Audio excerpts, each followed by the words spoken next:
आयुर्वेदिक चूर्ण व पाचकवटीच्या नावाखाली कंटेनरमधून भांगेच्या मादक गोळ्यांची तस्करी करण्याचा प्रकार धुळे स्थानिक गुन्हे शाखेने सोनगीर टोल नाक्याजवळ उघडकीस आणला आहे। घटनास्थळावरून कंटेनरसह 19 लाख रुपयांचा मुद्देमाल पोलिसांनी ताब्यात घेतला आहे। मध्य प्रदेशातून धुळ्याकडे येणारा कंटेनर सोनगीर टोल नाक्यावर अडवून पोलिसांनी 4 लाख रुपये किमतीच्या भांगच्या गोळ्यांसह 15 लाखांचा कंटेनर असा एकूण तब्बल 19 लाखांचा मुद्देमाल जप्त केला।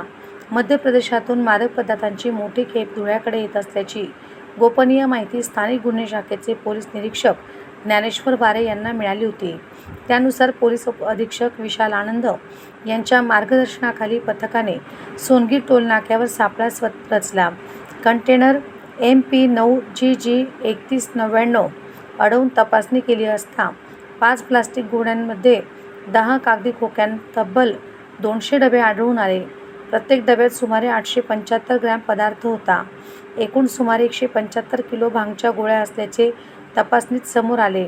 विशेष म्हणजे मादक पदार्थ सहज ओळखू येऊ नये यासाठी डब्यांवर आयुर्वेदिक औषध असल्याचे भासविणारे लेबल लावण्यात आली होती।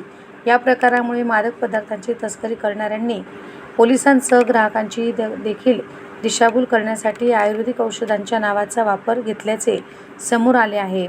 या प्रकरणी कंटेनर चालक मोहम्मद साबिर मुश्रफ खान वय 47 राहणार इंदोर मध्य प्रदेश यांच्यासह मेहता आयुर्वेदिक संस्थान सनन हाऊस इंदोर आणि खरेदीदार इरफान मकबूल शेख राहणार अहिल्यानगर यांच्याविरुद्ध सोनगीर पोलीस ठाण्यात गुन्हा दाखल करण्यात आला आहे। ही कारवाई पोलीस अधीक्षक विशाल आनंद, अपर पोलीस अधीक्षक अजय देवरे यांच्या मार्गदर्शनाखाली स्थानिक गुन्हे शाखेचे प्रभारी पोलीस निरीक्षक ज्ञानेश्वर बारे, सपोनी दीपक ढोके तसेच पोलीस अंमलदार सतीश जाधव, राहुल सानप, आरिफ पठाण, शिरीष बराणे व सिद्धार्थ निकम यांच्या पथकाने केली।